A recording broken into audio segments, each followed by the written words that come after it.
friends, welcome back. I hope you're having a great day today. I'm just glad you guys stopped in to talk about some movies with me today. Today we're going to be talking about a movie from 2022 called The Outriders, directed by Robbie Banfitch. So I saw a buddy of mine post about this movie. He watched it. He was doing a revisit. He had seen it before. And I thought the poster looked interesting, to say the least. You guys saw it. I'm in the beginning of the video here. It's, I was like, that looks like a cool horror movie, because sometimes I do. I watch a horror movie based off the box art or a recommendation or both. And, and this I was pleasantly surprised with, guys. This is basically, I don't know if you guys are familiar with, Justin Moorhead, and I don't remember. I think his name's something Benson and Moorhead. Those guys make some really kind of wild, like the movie Synchronicity, kind of wild time travel type movies, and they're similar to something like this. But this was instead of being like a sci-fi time travel thing, this is pure horror, and by pure horror I mean it is a vibe and a half. So this movie starts out, it's a group of friends. They're going into the desert to go camping to kind of get away from it all.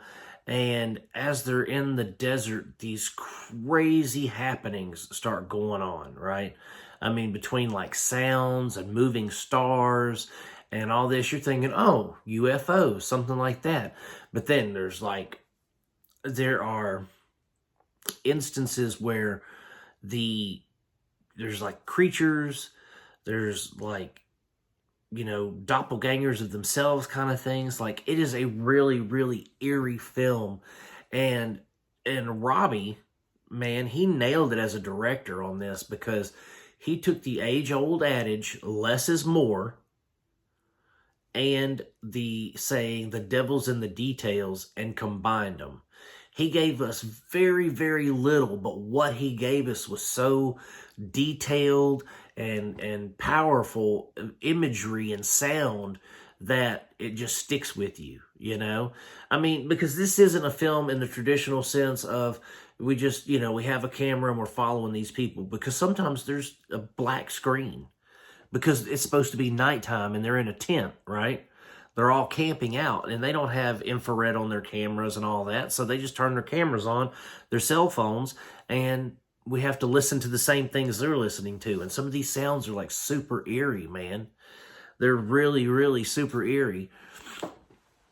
And so just watching it makes you feel unsettled. And then when you see the imagery that he creates with some of the, I guess, things lying around the desert, it is terrifying. There's a scene with a creature towards the end of the film that you never really see what the creature looks like. All you see it through is that, the people's camera film and their flashlight. So all you're seeing is like whatever the flashlight is illuminated, and the rest is in darkness, but you're hearing the creature screams and growls and all this kind of stuff, and it's just really, really eerie and unsettling, and it's scary, man. It is genuinely scary. There have been very few movies in recent memory that have really, after I watch them, I go, I have to think about them, I have to think, they stick with me.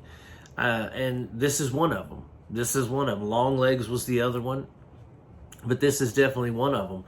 And it was just, the acting was good, and most of it wasn't a lot of like physical acting. There was some, but the acting that we had was, mostly vocal in the darkness and stuff like that. And it was superb. It was excellently acted. I couldn't ask for better.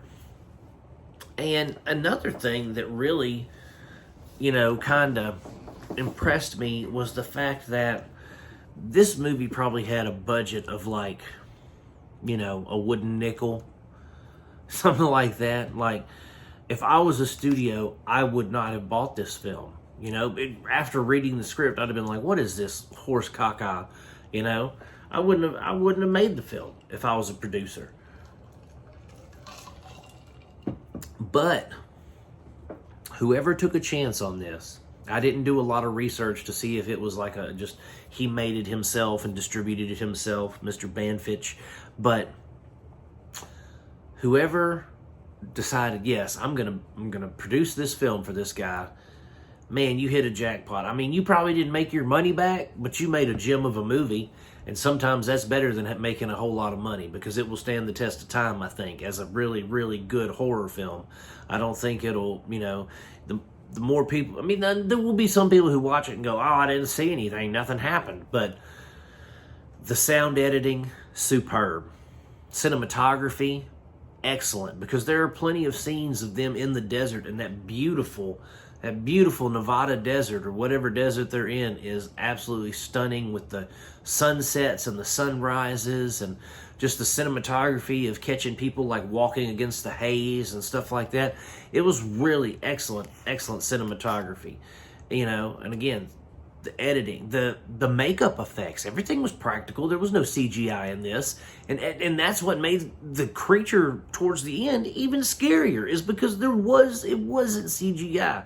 That looked like something that would really come and rip you apart in the middle of the night, and that was scary, man, terrifying. So definitely worth your time.